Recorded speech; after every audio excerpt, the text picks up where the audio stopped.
My cell phone slipped right out of my hand and hit the floor with a thud. The screen still glowed, showing the picture. It was my daughter, Hope, in a wedding gown, smiling next to a man I barely knew.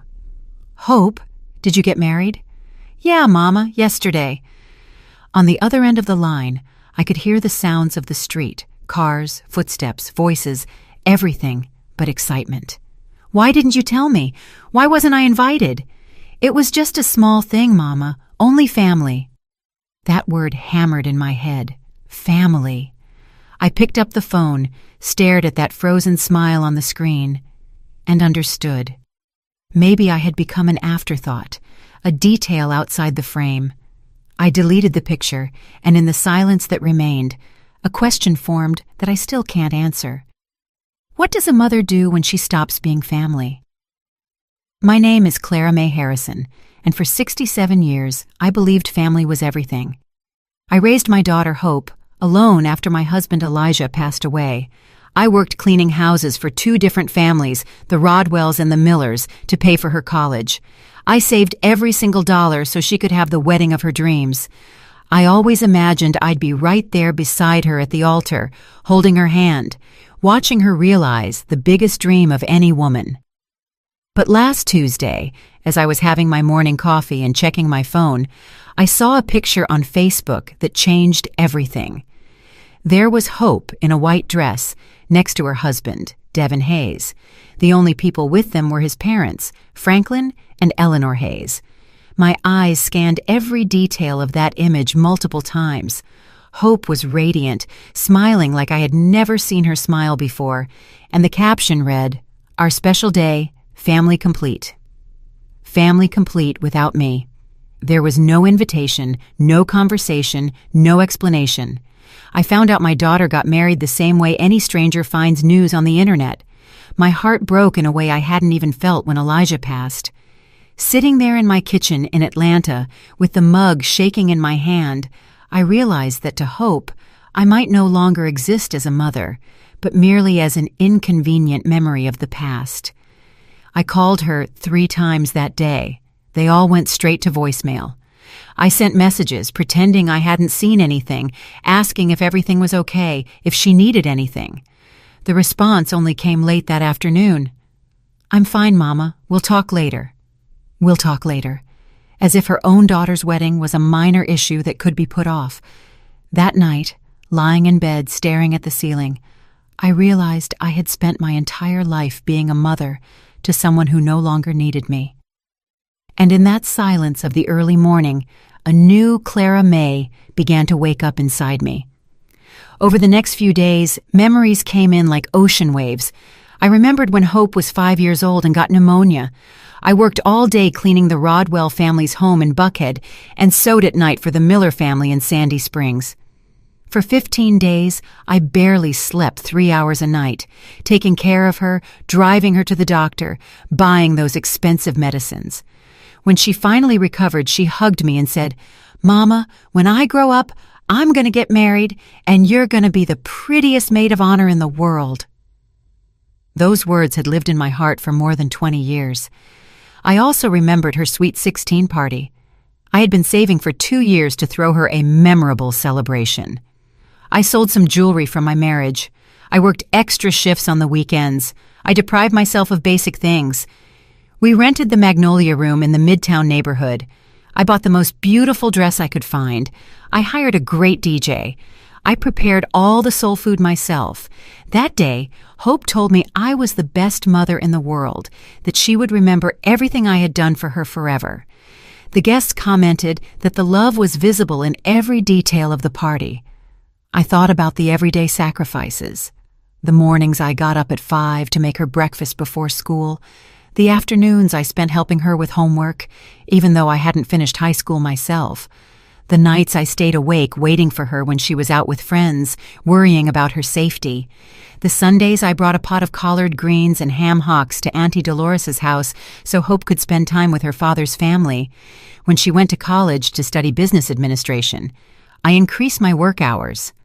I cleaned the Rodwell's house Monday through Friday, and on weekends, I worked catering social events, serving tables. I wanted her to focus only on studying, not worrying about money. Every time my knees ached after so many hours on my feet, or when my hands cracked from cleaning, I thought about the bright future Hope would have thanks to her education. During those college years, she began to change subtly. She didn't come straight home after class anymore. She had study sessions, group projects, extracurricular activities. On weekends, she went out with friends I didn't know to places that were completely foreign to me. When I asked about her day, the answers got shorter, more distant. "It was fine, Mama. I'll tell you later." But later never came. It was during her final year of college that she met Devin Hayes.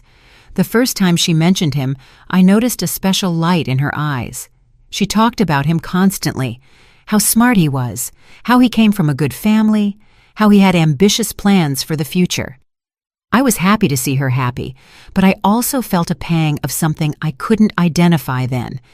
It was as if Devin represented a world I didn't belong to, a future where there wouldn't be space for a mother who cleaned other people's homes.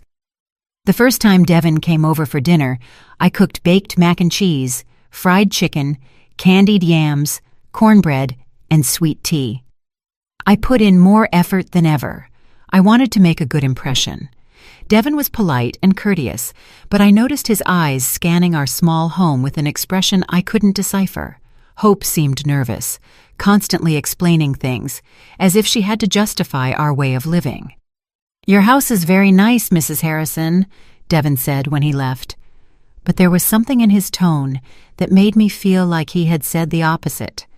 That night, Hope told me I had been too intense, asking so many questions about his family, his job, and his plans. "Mama, not everyone is like us, sharing their whole life in the first conversation." That was the first time I felt I was being viewed as a problem to solve. From then on, Devin's visits became less frequent. When he came, the conversations were more superficial, more formal. Hope started spending more time with him, coming home later and later. Sunday family gatherings became occasional, then sporadic, until they disappeared completely. "Devin and I have plans," became the most common phrase in her vocabulary. When Hope graduated, I was so proud I cried through the entire ceremony. She had achieved what I never could, finishing a college degree. She was going to have opportunities I never had. After graduation, we went to celebrate at a nice restaurant in Decatur. Devin had also invited his parents, Franklin and Eleanor Hayes. It was the first time I met them formally. Franklin was a manager at a big company in Sandy Springs. Eleanor had been a teacher for many years before retiring. They talked about trips, fancy restaurants, and Broadway shows. I tried to participate in the conversation, but I felt like a fish out of water.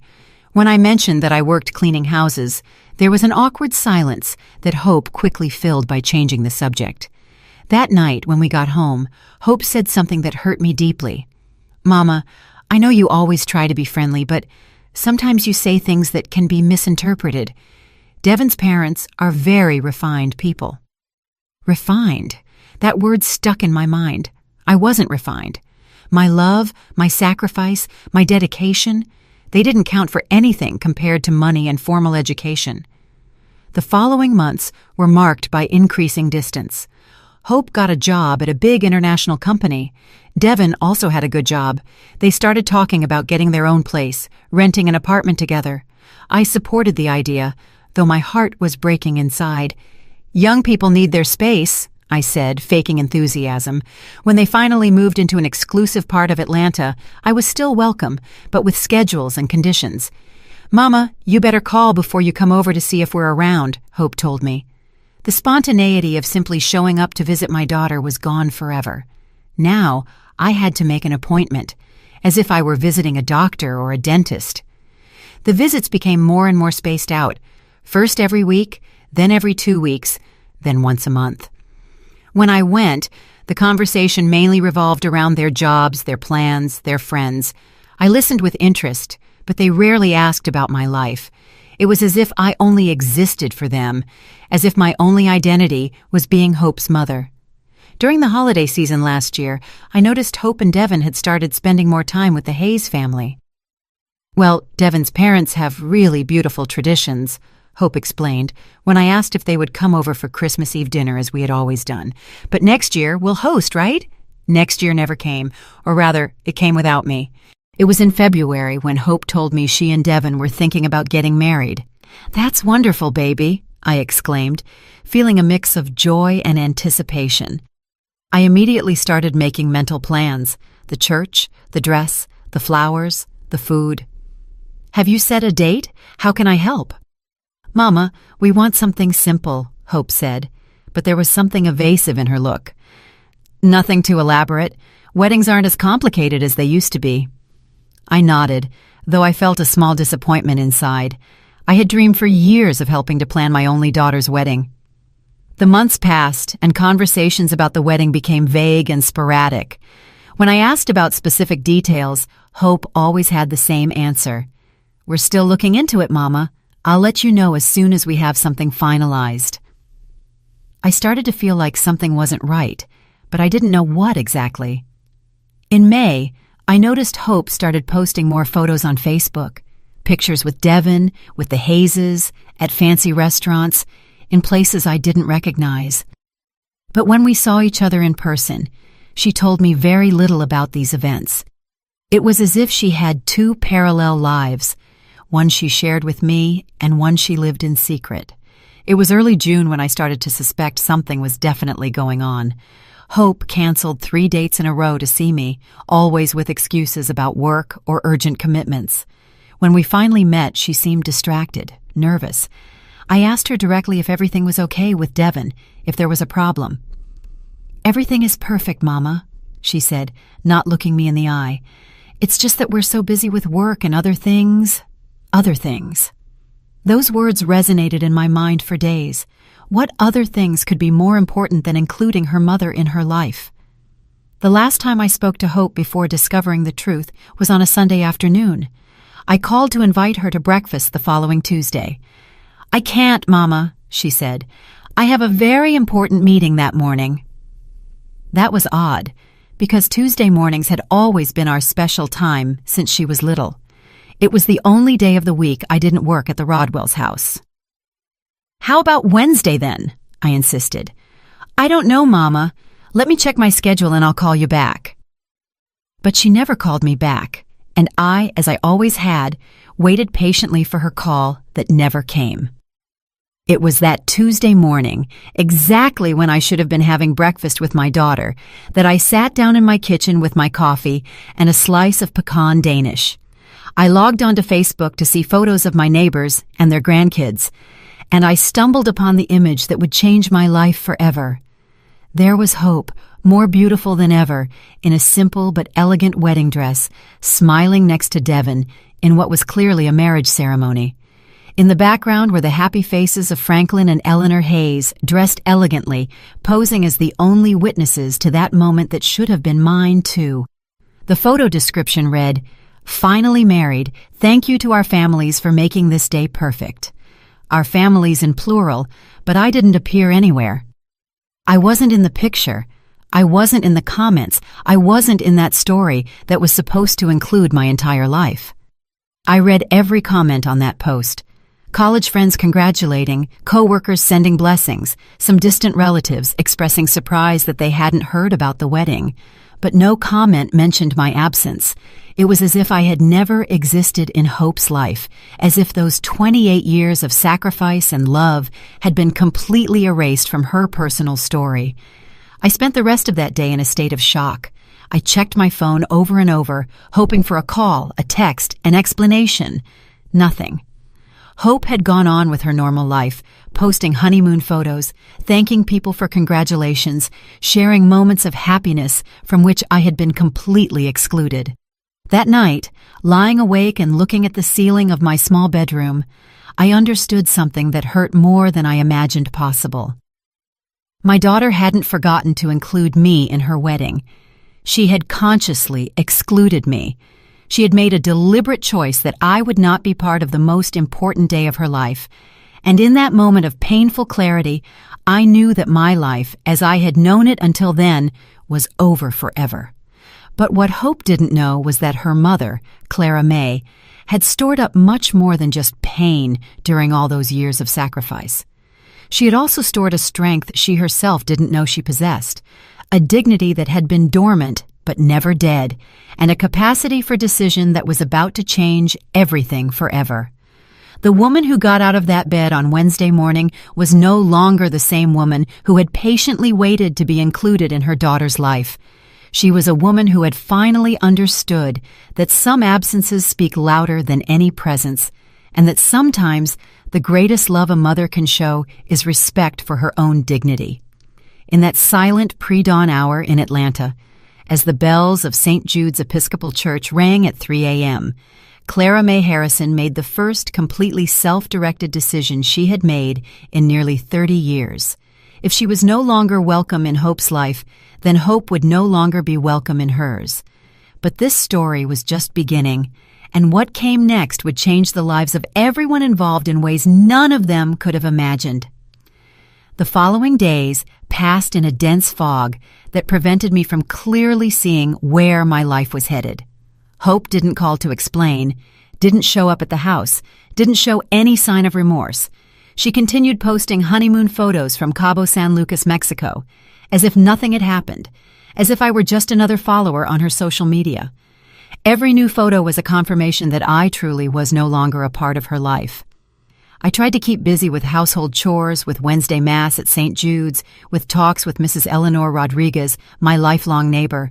But no matter how much I tried to hide it, the pain was always there, causing a deep ache in my chest, like a constant presence that made it hard to breathe. It was while sorting through old papers in the wooden trunk that had belonged to my mother that the memories came rushing back in full force. I found birth certificates, immunization records that I'd kept so carefully, and school report cards where Hope always got straight A's. I remembered every sacrifice. The early mornings sewing dresses for ladies in the neighborhood to pay for Hope's English classes. The times I ate nothing but toast and jam so she could have meat on her plate. The birthday gifts I saved for all year to buy. I recalled the times she came home crying because her friends had designer clothes, and I would go to the sweet Auburn Curb Market the next day to buy exactly what she wanted, even if it meant delaying the rent that month. Through all those years, Hope always had an excuse for not fully including me in her life. First, it was her studies, then work, then her boyfriend Devin, who didn't get along with mothers-in-law. I always accepted, I always understood, I always adapted to her schedule, her whims, her decisions. But now, looking back, I realized that I had become smaller and smaller in her life, occupying increasingly minimal spaces, until I reached the point of not even knowing she was getting married. The Hope I raised, the one I loved unconditionally, the one I always put first, had become a stranger who only shared crumbs of attention with me when it suited her. That Thursday afternoon, as I organized family photos into a shoebox, I found one that made me cry harder than I had cried in years. It was from Hope's confirmation ceremony. She was 8 years old. She wore a beautiful white dress that I had asked a local seamstress to make. In the photo, Hope was hugging me tightly and smiling with a pure, genuine happiness. I was smiling too, but now I could see in my eyes from that time something I had lost, the certainty that I was loved unconditionally by my daughter. I remembered that day perfectly. I had saved for 6 months for that celebration. I rented the Magnolia Room Hall. I invited the whole family. I prepared barbecue, potato salad, sweet tea, and a huge red velvet cake I specially ordered. Hope felt like a princess, running from table to table, introducing me to everyone as my mama, the most beautiful in the world. That night, when everyone had left, she helped me pick up the dishes and said, "Mama, when I grow up and have my own parties, you're always going to be the most important person. Always." Tears ran down my cheeks as I held that photograph. What happened to that little girl who promised me I would always be the most important person? When did I become so insignificant that I didn't even deserve to be present at her wedding? I continued looking through the photos and found another one that hurt just as much. Hope at 15, the day of her Sweet 16 party. We had rented a hall in the Midtown neighborhood. There was a DJ, food for 150 people, and a live band for the waltz. I had worked double shifts for a whole year to give her that party. I cleaned houses by day, babysat children at night, sold sweet potato pies at the farmer's market on weekends, all to see her happy, to give her the celebration she deserved. In that photo, Hope and I were dancing together, mother and daughter, during one of the songs. She had asked me to play a song she called Our Special Song. "Mama, you used to sing this to me when I was little and sick, and it always made me feel better," she had told me. "I want us to dance to it together so everyone knows how much I love you." Those words echoed in my mind like sounds from another life. How had I gone from being the person who comforted her when she was sick to being someone she was ashamed of in front of her new family? I kept looking and found a letter Hope had written me when she was 18, just before starting college. She had written it on pink paper with careful handwriting, full of little drawn hearts in the margins. It read, "Dearest Mama, tomorrow I start a new stage in my life, but I want you to know that nothing I achieve will be possible without everything you have done for me. You are my hero, my role model, the bravest woman I know. When I grow up, I want to be a mother like you, loving, sacrificial, who always puts family first. I love you with all my heart, and you will always be the most important person in my life. Your loving daughter, Hope." I read that letter 3 times before I could believe what I was reading. This was the same person who had just excluded me from the most important day of her life. The same one who had promised me I would always be the most important person. I sat on my bed with the letter shaking in my hands and cried like I hadn't cried since the day I buried Elijah. I cried for the girl who wrote those words and for the woman she had become. I cried for all the dreams I had about being the mother of the bride. I cried for all the times I imagined helping her choose the dress, organizing the bridal shower, walking her down the aisle. I cried for the mother-daughter relationship I thought we had, which apparently only existed in my imagination. After the crying came the rage, a rage I had never felt in my 67 years. How dare she treat me like this after everything I had done for her? How could she be so cruel, so ungrateful? I had sacrificed my youth, my social life, my own dreams, all for her. I had worked until my bones ached so she could have opportunities I never had.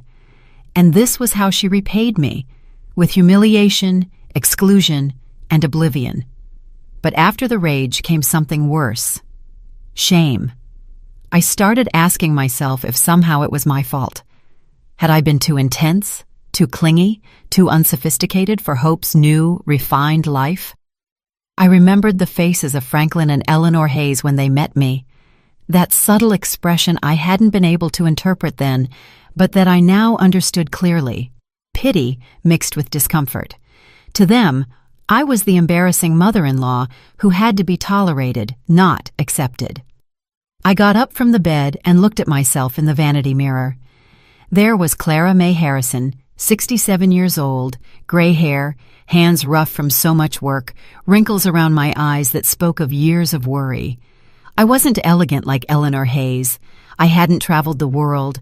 I didn't speak any other languages. I didn't know about fine wines or theater.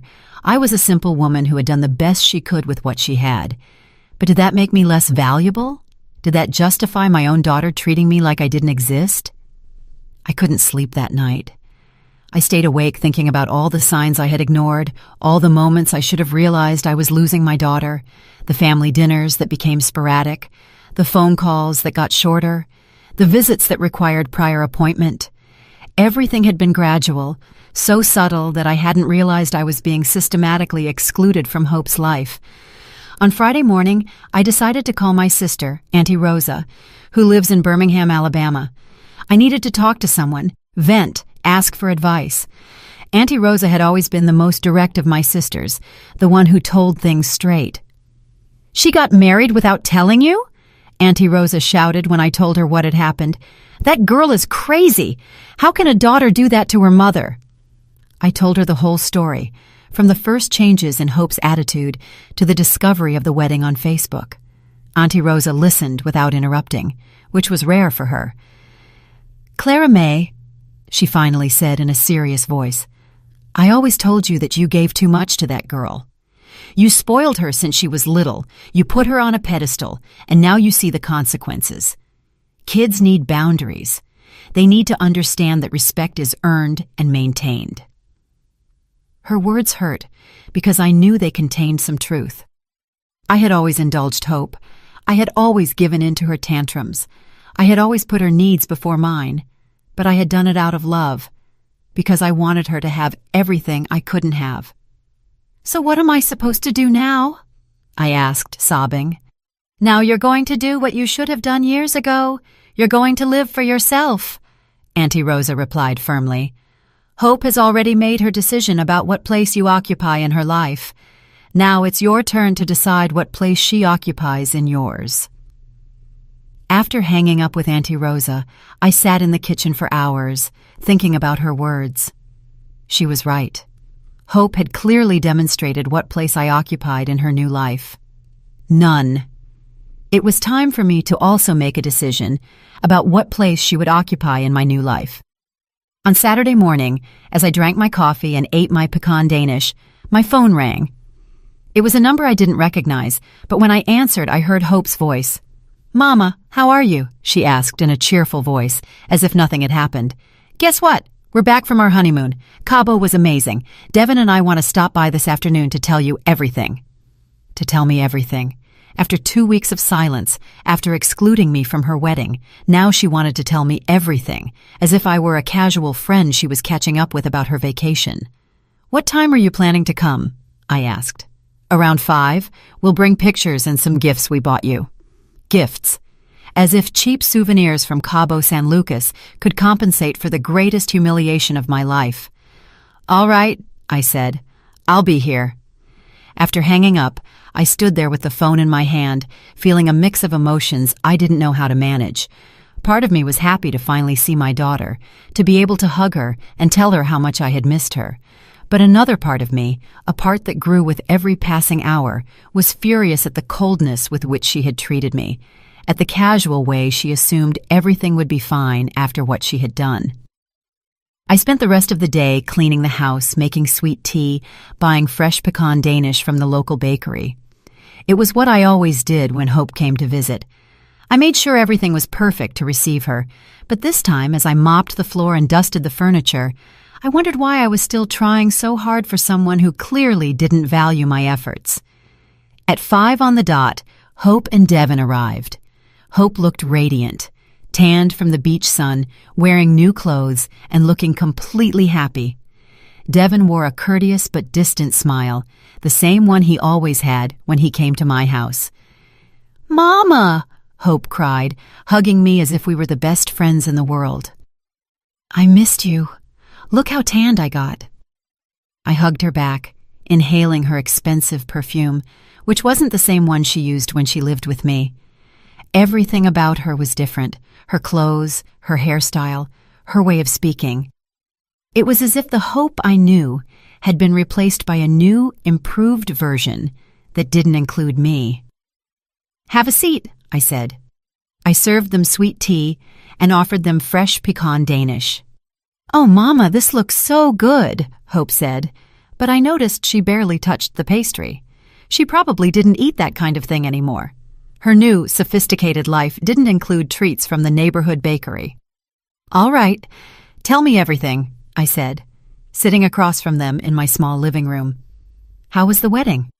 Hope exchanged a quick glance with Devin before answering. "It was very nice, Mama. Very simple, just like we wanted. Nothing too elaborate." "Oh, and where was it?" I asked, though my heart was already shrinking. "In a beautiful little chapel in Decatur. Very intimate, very private.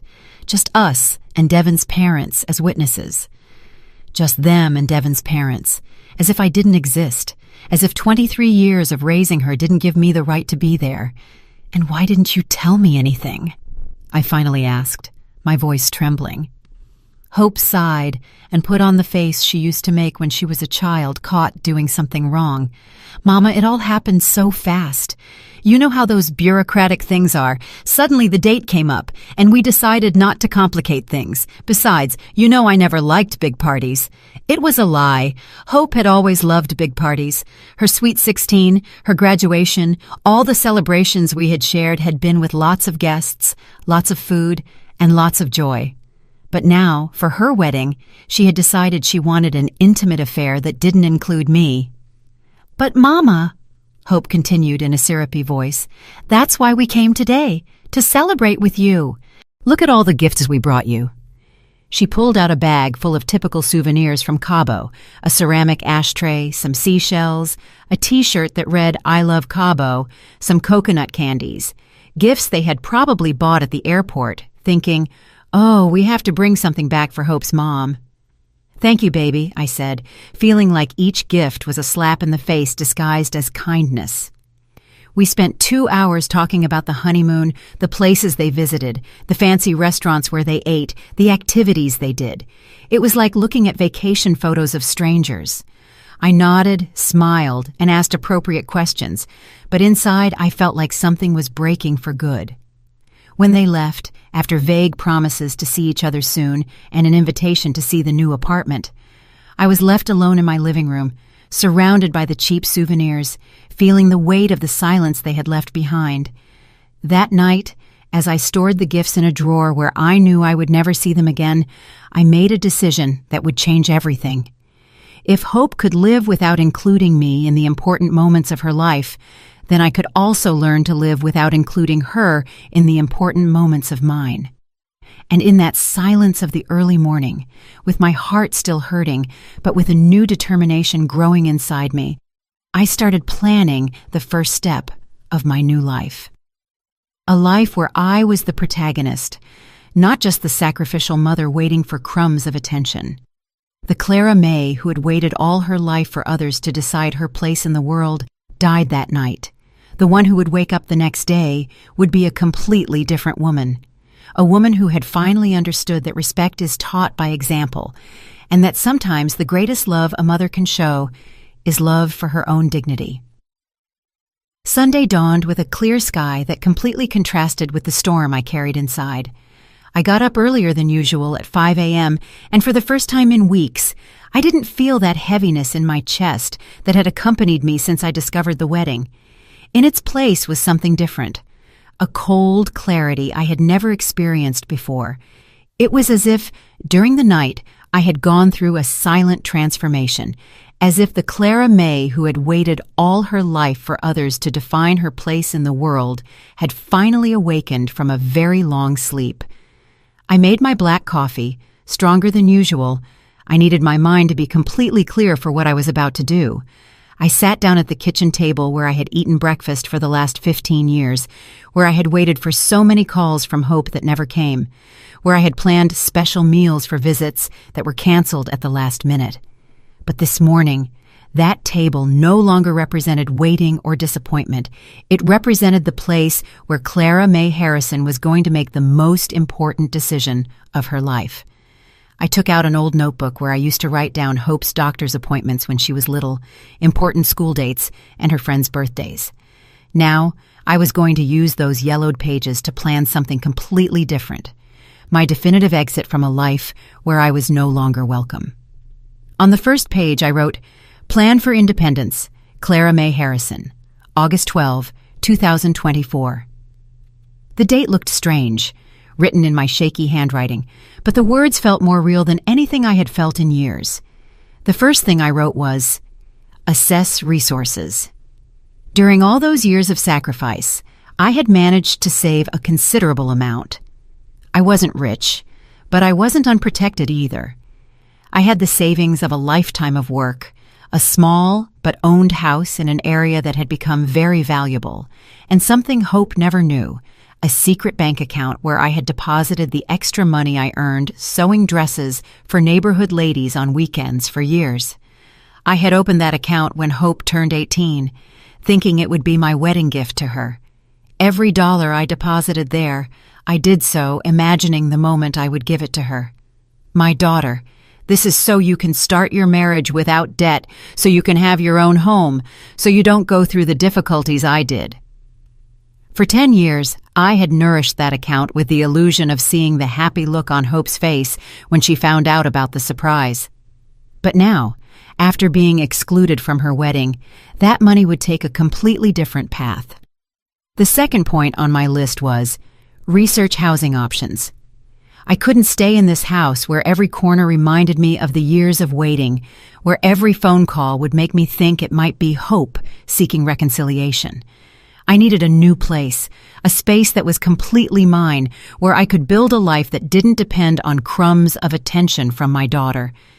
I remembered that Mrs. Eleanor Rodriguez, my lifelong neighbor, had always told me about her sister Gloria, who had moved to a residential community for older adults in Decatur. "It's wonderful, Clara May," Mrs. Rodriguez had told me several times. "There are activities, security, people our age. Gloria says she's never felt so free in her life." At the time, I thought those places were for people who didn't have family to care for them. Now I understood they were for people who had decided to care for themselves. The third point was the most painful, but the most necessary: gradually cut ties. I couldn't just disappear overnight, because that would cause unnecessary drama and give Hope reasons to justify her behavior. My mom was always so dramatic, that's why we didn't include her in important things. No, my exit had to be as silent and dignified as my entry into Devon Hayes's life had been. Gradual, respectful, but definitive. After breakfast, I showered and put on my Sunday navy blue dress, the one I wore to Mass at St. Jude's. But this morning, I wasn't going to church. I was going to begin the most important investigation of my life. I grabbed my purse, put the notebook inside, and left my house with a determination I hadn't felt in years. My first stop was the bank. It was strange walking the streets of my neighborhood, knowing that every step took me away from the life I had known for 67 years.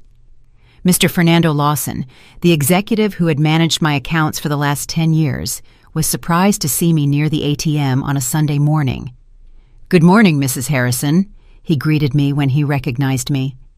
"Everything's fine. Perfect, Mr. Lawson," I replied with a smile I didn't expect to have myself. "I'm just reviewing my financial options. I might need to make some moves this week." "Of course, ma'am. I'm available Monday if you'd like to review your accounts in detail." "I appreciate it very much. I'll see you Monday then." That small conversation gave me more energy than I expected. For the first time in years, someone spoke to me like a person capable of making important financial decisions, not like an old lady who needed others to manage her money. From there, I went straight to Decatur, to the residential community Mrs. Rodriguez had mentioned.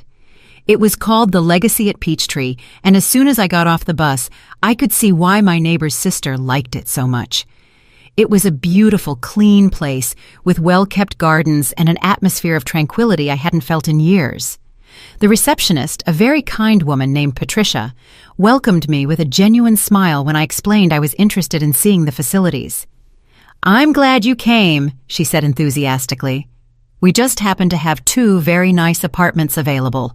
Would you like a full tour?" For the next 2 hours, Patricia showed me every corner of the Legacy at Peachtree. The apartments were small but comfortable, perfect for one person. They had a living dining room, 1 bedroom, a full bathroom, and an equipped kitchenette. What I liked most was the balcony overlooking the gardens, where I could imagine myself drinking my coffee in the mornings and watching the sunset in the evenings. "We have lots of activities," Patricia explained as we walked through the common areas. "On Mondays, we have a yoga class, Tuesdays are for knitting and crafts, Wednesdays are Mass in the internal chapel, Thursdays are ballroom dancing, and Fridays are movie nights. On weekends, we organize excursions to different places: Savannah, Charleston, Asheville." Every activity she mentioned sounded like something I might enjoy, things I had never done because I was always waiting for Hope's schedule availability. "And are the people who live here happy?" I asked. "Look, Mrs. Harrison," Patricia told me honestly, "most of our residents come here after complicated family situations. Some have lost their partners, others have children who live far away, others simply decided they wanted to live with more independence. At first, many arrive sad, nostalgic, but after a few months, you see them, and they seem like different people. Happier, more active, more, how should I put it, more alive. Her words resonated deeply with me. More alive. How long had it been since I truly felt alive? How many years had I spent simply existing, waiting for my daughter to include me in her life? "What are the requirements to live here?" I asked. Patricia explained the whole process. I had to be over 60 years old, check. Have stable income to cover the monthly fee. I had savings for several years. And pass a basic medical evaluation to ensure I could live independently. My health was excellent. The monthly cost included maintenance, security, activities, and basic utilities. It was a considerable amount, but perfectly manageable with my savings. "How long does the admission process take?" I asked. "If you bring all the documents this week, we could have everything ready in 2 weeks," Patricia replied. "Are you interested in any of the apartments you saw?" I looked again toward the balcony of the apartment I liked most, the one that faced the garden where I had seen several residents chatting animatedly under the shade of a big tree. In that moment, I made a decision that surprised even me with how quick and clear it was. "I'll take the one with the balcony facing the gardens," I said without hesitation. "Excellent decision," exclaimed Patricia. "That's one of the most requested. Here's the list of documents you need to bring and the contract for you to review carefully." I returned home that afternoon with a feeling I hadn't experienced in years, genuine hope. Not the hope that hope would change, not the hope that things would go back to how they were, but the hope of a new life that depended solely on my own decisions. That night, instead of watching TV as I did every Sunday, I dedicated myself to organizing my documents: birth certificate, proof of income, bank statements, identification. It was strange preparing paperwork to start a new life at 67, but every document I organized made me feel more certain of my decision. On Monday morning, I went to the bank exactly at 9 a.m. when they opened. Mr. Fernando Lawson greeted me with the same professional courtesy as always, but when I explained that I needed to make some major moves in my accounts for a personal investment, I noticed a respect in his eyes that I hadn't seen before. "Mrs. Harrison, I'm delighted to hear you're making proactive financial decisions," he said as he reviewed my bank statements. "I see you've been very disciplined with your savings all these years. You have very solid resources." Hearing those words filled me with a confidence I didn't know I had. For so many years, I had lived with the mindset that I was a person of limited resources, someone who depended on the charity of others. But the reality was that I had worked hard, saved diligently, and built a solid financial foundation without anyone's help. "I need to make a significant transfer to my checking account," I explained. "And I also want to know about safe investments that give me monthly income." For the next hour, Mr. Lawson explained different investment options that could give me regular income without touching the principal capital. It was information I had never sought out before because I always thought my money was meant exclusively for emergencies or for helping hope. Now, I saw that I had options, that I could make my money work for me instead of just keeping it for others. From there, I went directly to the office of Mr. Michael Sanders, a lawyer Mrs. Rodriguez had recommended to me years ago when I had trouble with some house documents. I needed to make sure all my assets were in order, and more importantly, I needed to update my will. "Mrs. Harrison, what brings you here?" Mr. Sanders asked when I entered his office. "I need to update my will and better organize my assets," I told him directly. If he was surprised by the nature of my visit, he didn't show it. For the next 40 minutes, we reviewed all my property documents, bank accounts, and insurance policies. It was impressive to see it all together. I really had built a considerable estate through pure work and discipline. "Do you have any specific changes in mind for the will?" he asked. "Yes," I replied without hesitation. "I want to leave 50% of my assets to charitable institutions that help working single mothers." and the other 50% to my daughter, but with one condition. What kind of condition? That she can only access the inheritance after writing a letter explaining why she made certain decisions about our relationship. She doesn't have to apologize. She just has to be honest about her reasons. That letter must be delivered to you as a witness, but she must write it, even if I'm no longer here to read it. Mr. Sanders wrote everything down carefully. That's a very thoughtful condition, Mrs. Harrison. It gives her an opportunity for reflection without forcing a reconciliation. Exactly, I confirmed. I'm not looking for revenge, Mr. Sanders. I'm looking for her to understand that actions have consequences, even the actions of children towards their parents. When I left the lawyer's office, I felt like a completely different person.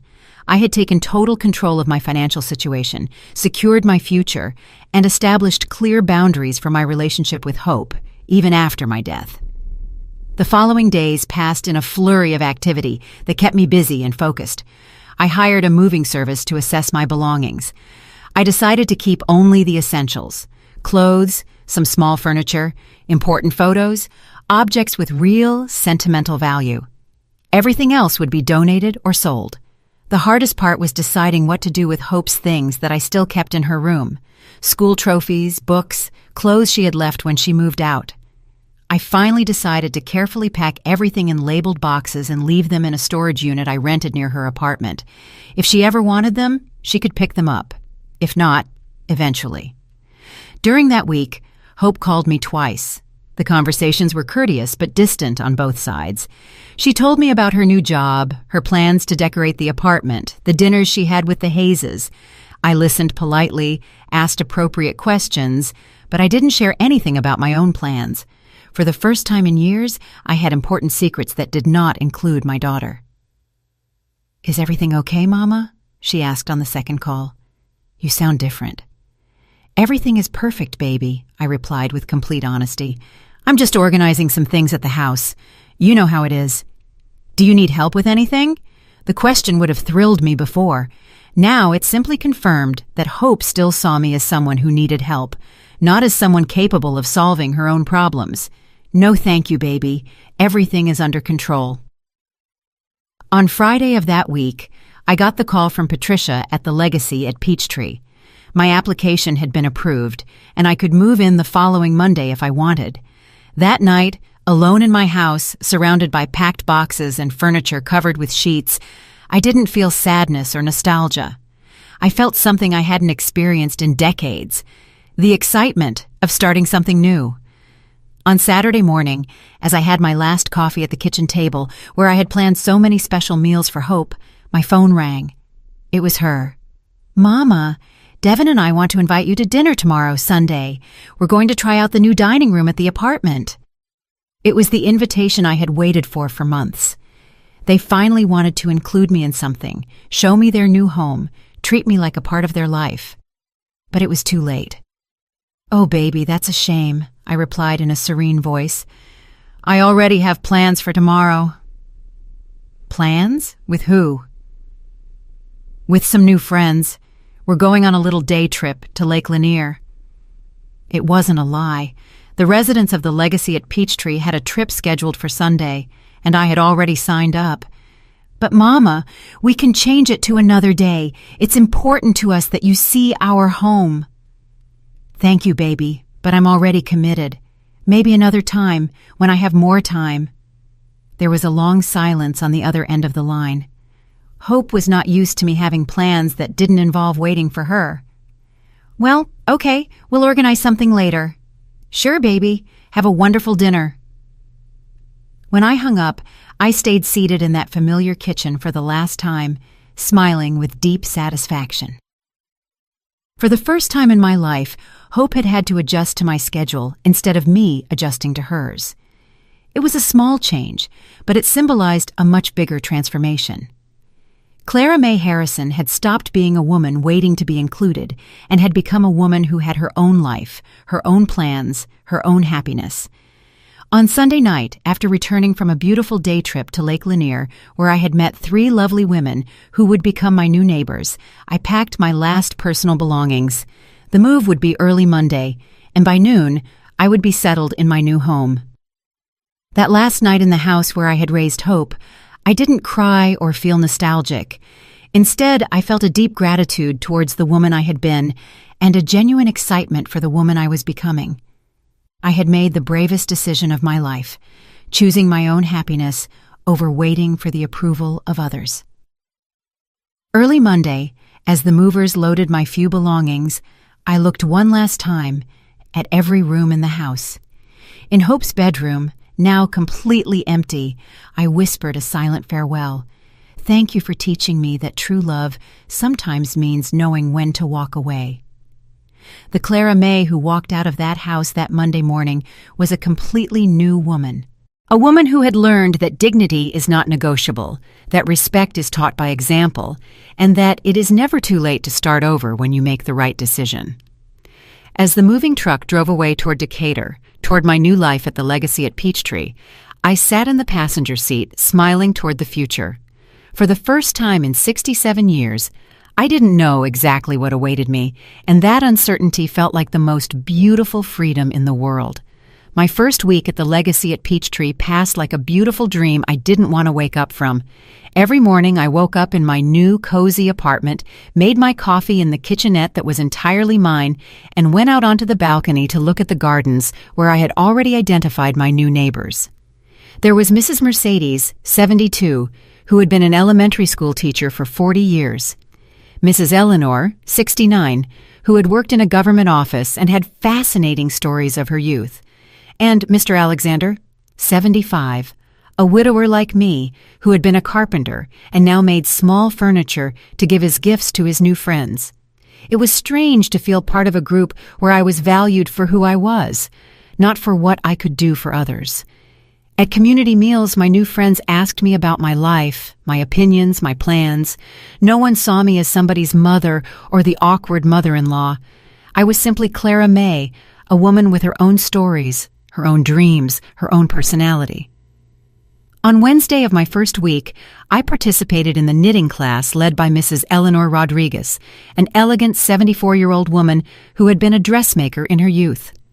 While embroidering flowers on a napkin, I realized I hadn't done anything purely for pleasure in years, without thinking about whether Hope would like it or if it would be useful for the house. "You know what, Clara May?" Mrs. Rodriguez said as she checked my work. "You have a great hand for this. You should come to every class." It was a simple compliment, but it touched my heart. How long had it been since I received recognition for something I had done well? In my previous life, my achievements were always measured by how much they helped Hope. Now, for the first time, someone valued my work for its own sake. Thursday was my first ballroom dancing class. Mr. Alexander Davis, a very distinguished 76-year-old man who had been a physical education teacher, led the classes with contagious patience and joy. At first I was embarrassed because I hadn't danced in decades, but Mr. Davis reassured me. "No one judges here, Clara May," he said with a kind smile. "We come here to have fun and remember that it's never too late to learn new things." During that class, I danced the cha-cha, the waltz, and even a little salsa. I laughed harder than I had laughed in years.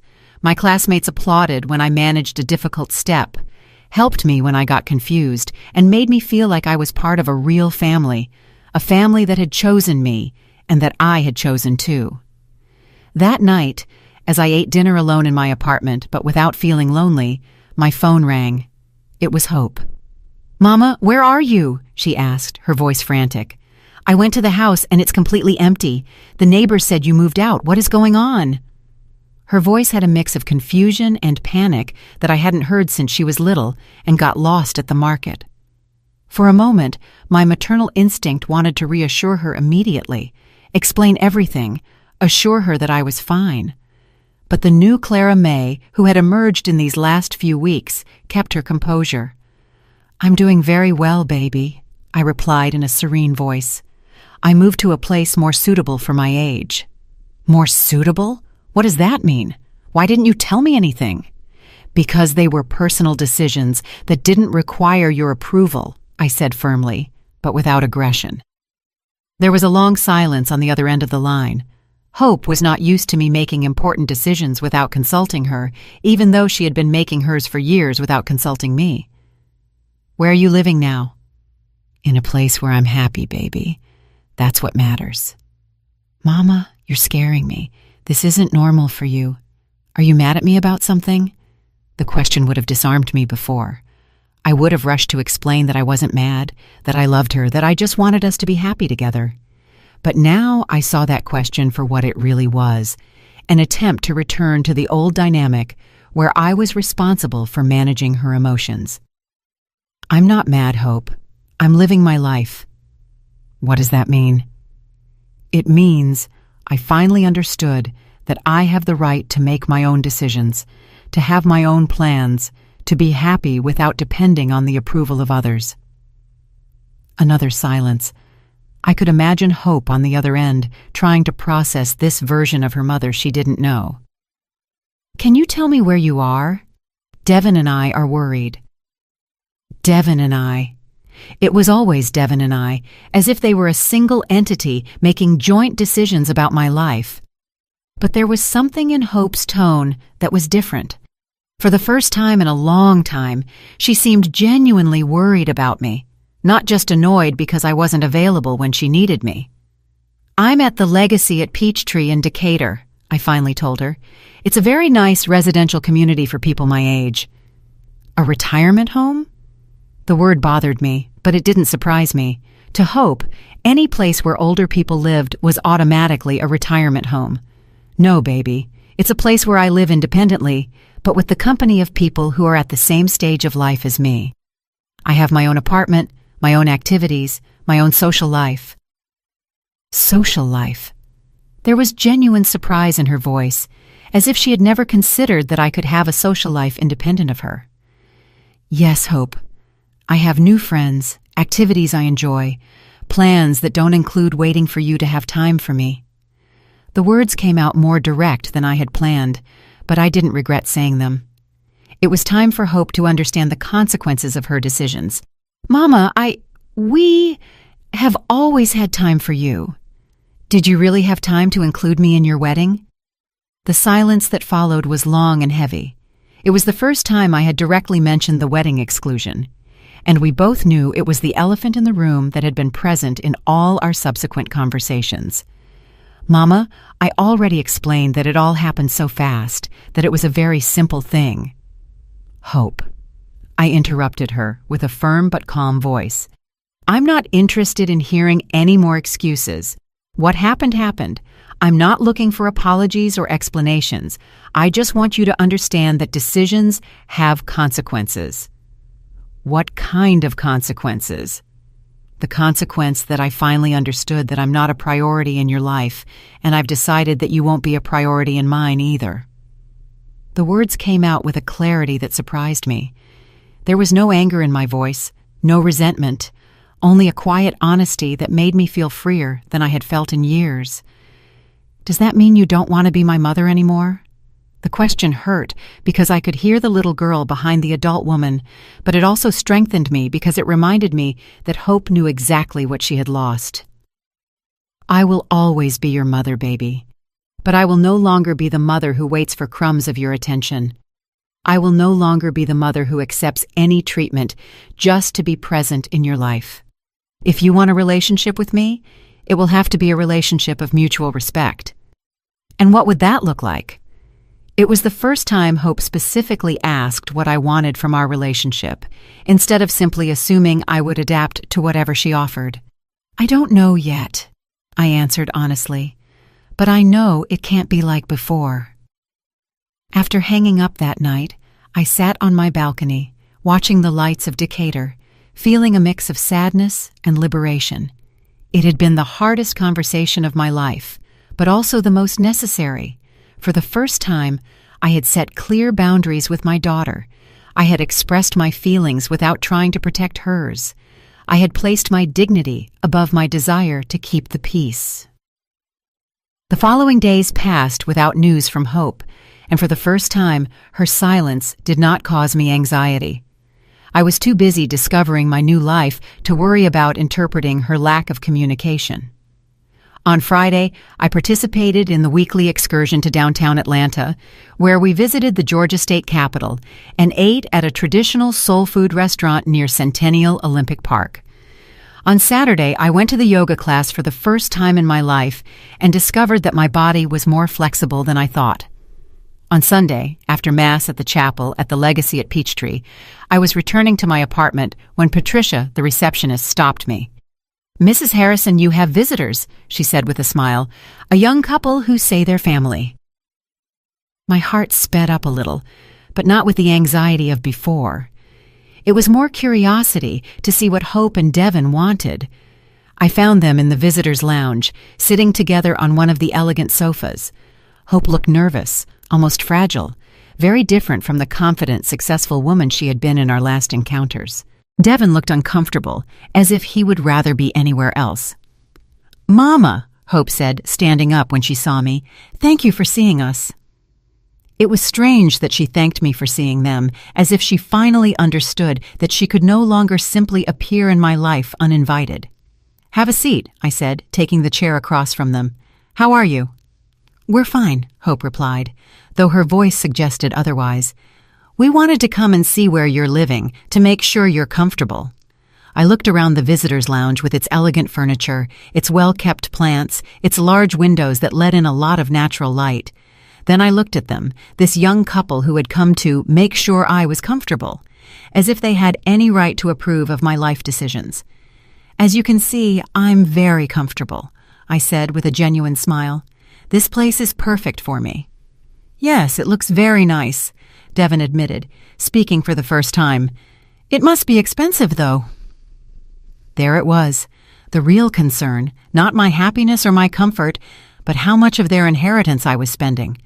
"Fortunately, I can pay for it without problems," I replied calmly. "It turns out I worked and saved more than you knew." I watched as Hope and Devin exchanged a quick glance. It was obvious they had talked about my financial situation before coming. "Mama, we don't want you to run out of money by living in a place like this," Hope said in a worried voice. "Why would I run out of money?" I asked with genuine curiosity. "Well, you always told us you had to watch every dollar, that money didn't go very far." It was true. For years I had told them that, but what I never explained was that it didn't go far because I constantly prioritized their needs over mine, because I saved money for their emergencies instead of spending it on my own comfort. "It's true that I watched every dollar," I confirmed, "but it was because I was saving for you, to be able to help you when you needed it. Now that it's clear you don't need my help, I can use my money for my own happiness." "What do you mean we don't need your help?" Devin asked in a tense voice. "I mean you are successful, independent adults, capable of making your own decisions without consulting me, including decisions as important as getting married. If you are independent enough for that, then you don't need me to save my money for your emergencies." The silence that followed was uncomfortable. I could see how they processed the logic of my words, how they realized they couldn't have both: total independence from me when it suited them, and access to my resources when they needed them. "Mama," Hope said finally, her voice softer, "are you very angry with me?" It was the question of a child, not an adult, and for the first time since the wedding, I felt a little compassion for her. But it was a different kind of compassion, not the blind compassion that had led me to excuse her behavior for years. "I'm not angry, baby," I told her honestly. "I'm disappointed. I'm sad, but above all, I am at peace." At peace? At peace with finally understanding who I am beyond being your mother. At peace with having discovered that I can be happy without depending on your approval or your attention. Hope remained silent for a moment, and I could see tears starting to form in her eyes. "Does that mean you don't love me anymore?" It was the question I had been waiting for, and I had the answer ready. "I love you more than you can imagine, Hope. But I've learned that loving someone doesn't mean allowing them to disrespect you. I've learned that true love includes boundaries, includes dignity, includes mutual respect." "And what can we do to fix this?" Devin asked, speaking for the first time as if he truly cared about the answer. I looked at both of them. this young couple who had come to fix the situation, probably hoping that with a visit and a few apologies, everything would return to normal. "There's nothing to fix," I said calmly. "I'm not broken. I'm not sick. I'm not acting out of spite. I am simply living the life I deserve to live." "But can we still be family?" Hope asked, her voice trembling. "We will always be family," I assured her. "But it will be a different kind of family, one where we respect each other, where we include each other in the important things, where we treat each other as equal adults." "How do we know what you expect from us?" Devin asked. It was a practical question, and I appreciated his honesty. "Hope knows how to treat me with respect," I replied, looking directly at my daughter. "She did it for many years when she was younger. She just needs to remember how to do it." Hope nodded slowly, as if finally understanding that there was no quick fix, that she would have to do real work to rebuild our relationship. "Can we call you sometimes?" she asked in a small voice. "Of course," I said, "but I won't be available every time you call. I have my own life now, my own activities, my own commitments." It was strange saying those words. For 67 years, I had never had commitments I couldn't cancel for Hope. Now I had knitting classes, excursions, dinners with friends, a social life that was important to me. When they left that afternoon, after vague promises to maintain better communication and do things differently, I stayed seated in the visitors' lounge for a while longer, processing what had happened. There had been no dramatic reconciliation, no tears of remorse, no promises of immediate change. But there had been something more valuable: recognition. For the first time, Hope had recognized that she had treated me poorly, that she had made decisions that hurt me, and that she would have to make a real effort if she wanted a relationship with me. That night, during the community dinner in the dining hall at the Legacy at Peachtree, my new friends asked me about my visitors. "Everything okay with the family?" Mrs. Mercedes asked with genuine concern. "Everything is exactly as it should be," I replied with a smile. "For the first time in years, everything is exactly as it should be."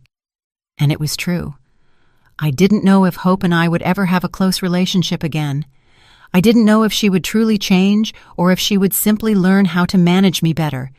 But I knew that I had changed forever, and that no matter what happened to our relationship, I would be fine.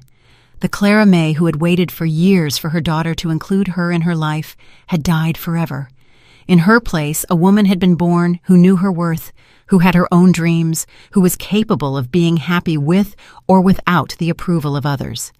And that transformation, painful as it had been, was worth more than any reconciliation that required me to return to being the small, subservient woman I had been before. For the first time in my life, I was free, and that freedom felt like the most beautiful gift I had given myself. Today, 6 months later, I wake up every morning in my small but cozy apartment. I look out the window and see a different world.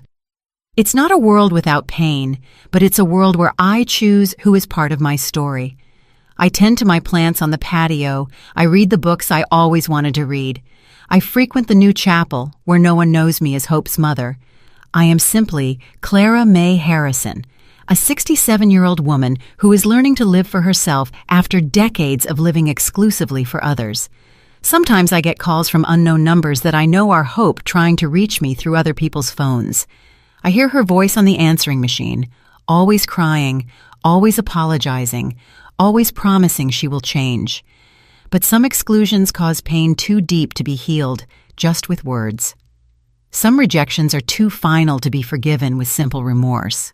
Hope had the opportunity to include me in the most important moment of her life, and she chose to leave me out. Now I choose to leave her out of my new life. During these months, I've learned that the loneliness I feared doesn't exist when you live in peace with yourself. My days are filled with activities that nourish my soul: knitting classes with Mrs. Rodriguez, Thursday dances with Mr. Davis, weekend excursions where I discover parts of Georgia and the South that I had never visited. At community dinners, my friends listen to me attentively when I tell stories of my youth, when I share recipes I learned from my mother, when I give my opinion on the daytime soaps we watch together in the afternoons. Yesterday at the grocery store, a lady recognized me and told me that Hope was offering a reward for anyone who knew my whereabouts. I smiled politely and replied that sometimes people find each other when they are ready to find each other. I don't feel rage. I don't feel vengeance. I don't feel hatred. I feel only the peace of someone who made the right decision at the right time.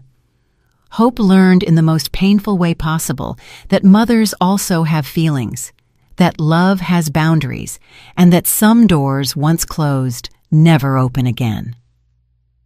Last week I received a very formal letter delivered by a lawyer.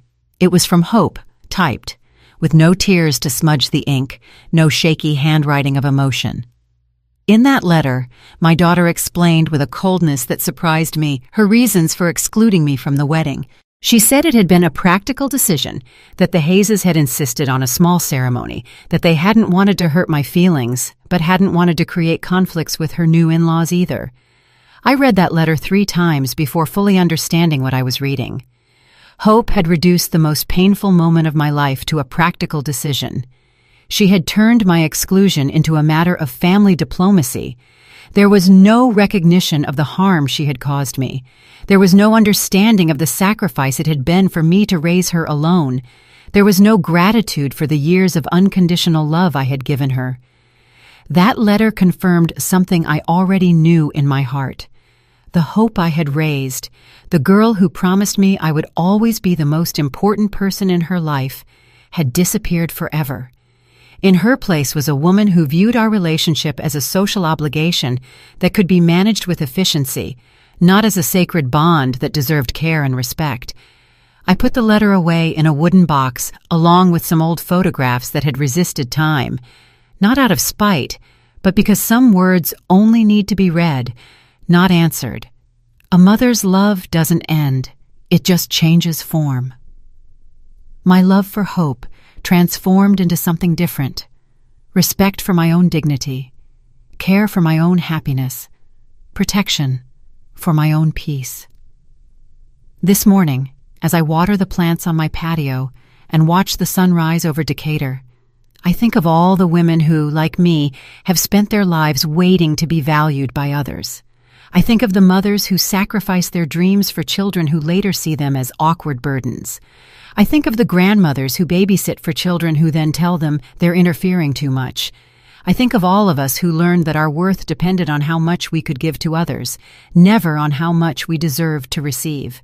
To all those women, I would tell them what I now know. It's never too late to choose your own happiness. It's never too late to set boundaries. It's never too late to decide that you deserve respect, that you deserve consideration, that you deserve to be treated as the valuable person you have always been. The freedom I feel now was not born of punishing Hope, but of freeing myself. It was not born of revenge, but of self-respect.